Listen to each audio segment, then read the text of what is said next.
Hello students, welcome back to Subs nursing tutorial. आज के video में हम डिफरेंस बिटवीन साइकोसिस disorders and neurotic disorders discuss करेंगे।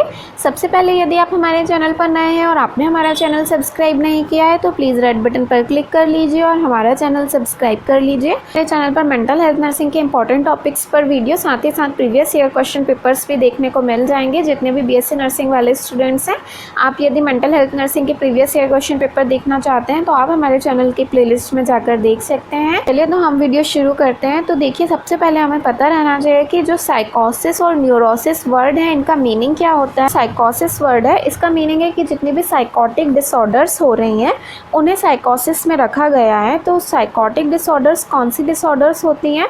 जो बहुत ज़्यादा सीवियर फॉर्म में होती हैं। ठीक है, जितनी भी सीवियर फॉर्म में डिसऑर्डर्स हो रही हैं, जो कि बहुत लेस चांसेस रहते हैं जिन्हें ट्रीट करने के लिए, जो सिम्टम्स रहते हैं वो बहुत ज़्यादा सीवियर रहते हैं, वो सारी ही डिसऑर्डर्स को साइकोटिक डिसऑर्डर्स में रखा गया है। इसके अंदर जो डिसऑर्डर्स आ जाते हैं जैसे कि schizophrenia, paranoid schizophrenia, catatonic schizophrenia, ठीक है, इस टाइप के जो भी डिसऑर्डर्स हैं वो सारे साइकोसिस डिसऑर्डर्स कहलाते हैं।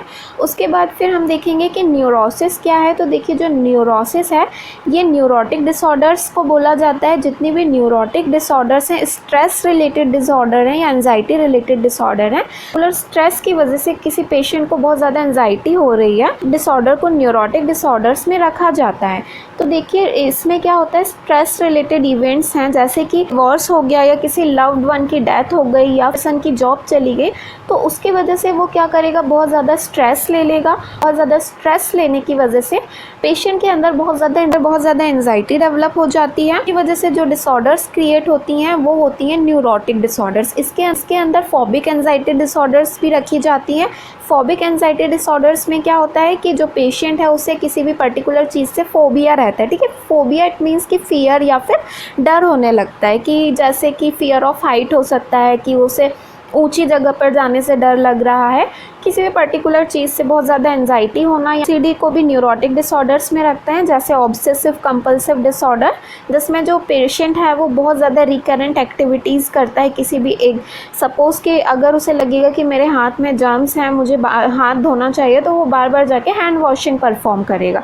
तो वो बार बार जाके अपने हाथों को धोता है। उसे लगता है कि मेरे हाथ अभी भी गंदे हैं, वो इतना ज़्यादा अपने हाथों को साफ़ करेगा कि उसके हाथ में कट्स भी लग सकते हैं। तो आपको बस इतना ध्यान रखना है, ये जो साइकोसिस डिसऑर्डर्स हैं वो बहुत ज़्यादा सीवियर रहती हैं, न्यूरोटिक डिसऑर्डर्स हैं वो लेस सीवियर रहती हैं, और इसमें क्या होगा, एंजाइटी या फियर डेवलप रहता है पेशेंट के अंदर।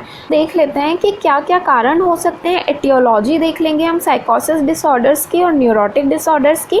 तो देखिए, एक तो कारण हो सकता है जेनेटिक फैक्टर साइकोसिस के लिए।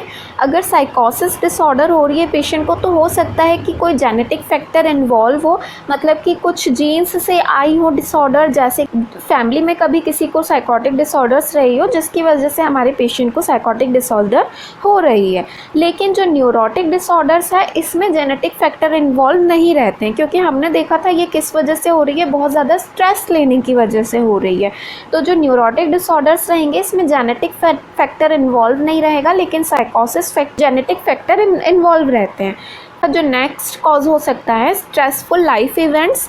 तो देखिए, साइकोटिक डिसऑर्डर्स में किसी भी प्रकार के स्ट्रेसफुल लाइफ इवेंट्स होने की वजह से जो है ये डिसऑर्डर्स नहीं होती हैं, बहुत कम चांसेस होते हैं। फुल लाइफ इवेंट्स मतलब कि वही, जैसे किसी का डिवोर्स हो गया या किसी उसके लव्ड पर्सन की डेथ हो गई या उसकी बहुत अच्छी जॉब उसके हाथ से चली गई, तो उसकी वजह से कुछ स्ट्रेस लेने की वजह से यदि वो साइकोटिक डिसऑर्डर्स में मैटर नहीं करता है, लेकिन न्यूरोटिक डिसऑर्डर्स जो हैं वो स्ट्रेसफुल लाइफ इवेंट्स की वजह से बहुत ज़्यादा होती हैं। ठीक है, फिर उसके बाद हम देखेंगे क्या क्लिनिकल फीचर्स हो सकते हैं, क्या जो है सिम्टम्स हमारे पेशेंट में प्रेजेंट रहेंगे।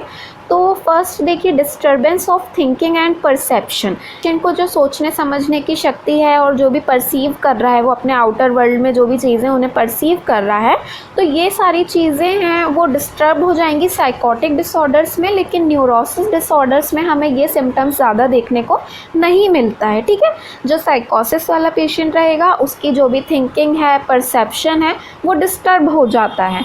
फिर उसके बाद यहाँ पर नेक्स्ट है डिस्टर्बेंस इन कॉग्निटिव फंक्शंस। ये साइकोसिस वाले डिसऑर्डर्स में कॉमन है और न्यूरोसिस वाले डिसऑर्डर्स में रेयर होती हैं। मतलब कि जो भी हमारी कॉग्निटिव एबिलिटीज़ हैं वो यहाँ पर डिस्टर्ब हो जाएंगी। साइकोटिक वाले पेशेंट रहेंगे, जब हम उनका एग्जामिनेशन करेंगे, मेंटल स्टेटस एग्जामिनेशन, तो हमें देखने को मिलेगा कि उनकी जो कॉग्निटिव एबिलिटीज़ रहती हैं वो डिस्टर्ब रहते हैं। और जो न्यूरोटिक पेशेंट्स रहेंगे उनमें कॉग्निटिव एबिलिटी डिस्टर्ब नहीं होती हैं।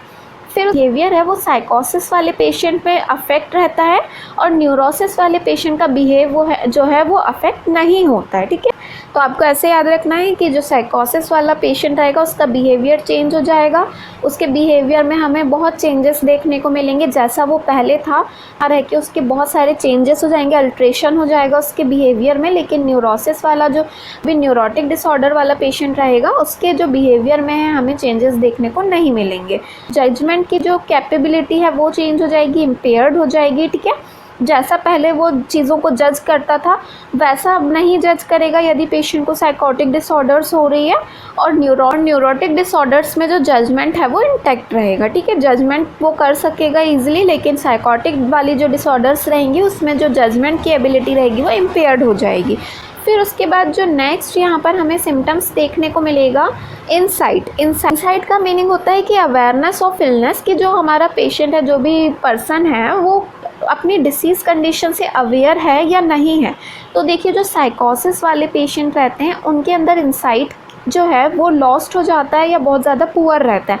मतलब उन्हें पता नहीं रहता है कि मेरे अंदर ये जो मेंटल डिसऑर्डर्स हो रही हैं, मैं साइकोटिक डिसऑर्डर से सफ़र कर रहा हूँ, वो इस चीज़ को जज नहीं कर पाते हैं और इस चीज़ से अवेयर नहीं रहते हैं। लेकिन जो न्यूरोटिक डिसऑर्डर्स वाले पर्सन रहेंगे उनको ये चीज़ फील होगी कि हाँ मेरे अंदर कुछ ना कुछ प्रॉब्लम्स हो रही हैं, डिस्टर्बेंस हो रहे हैं, तो वो जाकर अपना जो है ट्रीटमेंट लेगा। या डिसऑर्डर्स वाले पेशेंट रहेंगे उनके अंदर रियलिटी जो है वो लॉस्ट हो जाएगी। और जो न्यूरोटिक डिसऑर्डर्स वाले पेशेंट्स रहते हैं उनके अंदर जो है रियलिटी प्रेजेंट रहती है। ठीक है, रियलिटी मतलब जो भी वास्तविकता है, हमारे सामने जो भी चीज़ें हो रही हैं उनसे कितना अवेयर हैं। तो न्यूरोटिक वाले पेशेंट रहेंगे वो अवेयर रहते हैं रियलिटी पर, लेकिन साइकोसिस वाले जो पेशेंट्स रहते हैं वो रियलिटी को नहीं परसीव कर पाते हैं। फिर उसके बाद यहाँ पर देखेंगे हम ट्रीटमेंट। तो मेजर ट्रैंक्विलाइज़र हम दे सकते हैं साइकोटिक वाले पेशेंट को, लेकिन जो न्यूरोटिक डिसऑर्डर्स हो रही हैं उनमें हम माइनर ट्रैंक्विलाइज़र दे सकते हैं, एंटी डिप्रेसेंट या एंजियोलिटिक ड्रग्स दे सकते हैं। एंजाइटी हो रही है तो एंजाइटी को रिड्यूस करने के लिए, या डिप्रेशन हो रहा है तो डिप्रेशन को रिड्यूस करने के लिए हम पेशेंट को जो है माइनर ट्रैंक्विलाइज़र या एंटी डिप्रेसेंट मेडिसिन दे सकते हैं। फिर उसके बाद ECT जो है, इलेक्ट्रोकन्वल्सिव थेरेपी, ये जो है साइकोटिक डिसऑर्डर्स वाले जो पेशेंट है, सिजोफ्रेनिया वाले पेशेंट्स रहते हैं, अगर वो बहुत ज़्यादा सीवियर कंडीशन हो रही है, कंट्रोल नहीं हो रहा, तो हम उन्हें ECT थेरेपी जो है वो दे सकते हैं। लेकिन न्यूरोटिक जो डिसऑर्डर्स हो रही हैं उनमें हम ECT यूज़ नहीं करते हैं या उनकी ज़रूरत ही नहीं पड़ती है हमें। ठीक है, उसके बाद है नेक्स्ट वन इज साइकोथेरेपी। तो देखिए साइकोथेरेपी जो है अगर वो हम साइकोटिक वाले पेशेंट को देंगे तो वो ज़्यादा यूज़फुल नहीं रहेगी, लेकिन हम जो न्यूरोटिक डिसऑर्डर्स वाले पेशेंट्स हैं उनको साइकोथेरेपी हम दे सकते हैं और उनके लिए ये यूज़फुल भी रहती है। फिर उसके बाद प्रोग्नोसिस इट मीन्स कि जो डिसीज़ कंडीशन है वो ठीक होने में कितना समय लग सकता है। तो देखिए जो साइकोटिक डिसऑर्डर्स हैं, difficult to treat, relapse are common, recovery में नॉट बी पॉसिबल। जो साइकोटिक डिसऑर्डर्स हैं वो बहुत मुश्किल से ठीक होती हैं और पूरी तरीके से रिकवरी होना पॉसिबल नहीं होता है। ठीक है, ये बहुत ज़्यादा सीवियर डिसऑर्डर्स हैं तो नहीं कर सकते हैं, लेकिन के सिम्टम्स को कंट्रोल कर सकते हैं थ्रू मेडिकेशन, थ्रू थेरेपी, लेकिन कम्प्लीटली ये डिसऑर्डर्स जो हैं ये क्योर नहीं हो पाती हैं। लेकिन जो न्यूरोटिक डिसऑर्डर्स हैं हम उन्हें क्योर कर सकते हैं थ्रू मेडिसिन, थ्रू थेरेपी। दिया गया relatively easy to treat, relapse are uncommon, complete recovery is possible. तो जितने भी न्यूरोटिक डिसऑर्डर्स रहेंगी हम उन्हें ट्रीट कर सकते हैं। तो आज के वीडियो में हमने neurotic disorders and psychotic disorders के बीच में डिफरेंस डिस्कस किया है। ये क्वेश्चन आप लोगों के एग्जाम के पॉइंट ऑफ व्यू से बहुत इंपॉर्टेंट है। जितने भी GNM नर्सिंग वाले स्टूडेंट्स हैं और BSc नर्सिंग वाले स्टूडेंट्स हैं, आप लोग इसका डिफरेंस बहुत अच्छे से लर्न कर लीजिएगा। एग्ज़ाम में बहुत बार रिपीट हुआ है ये क्वेश्चन।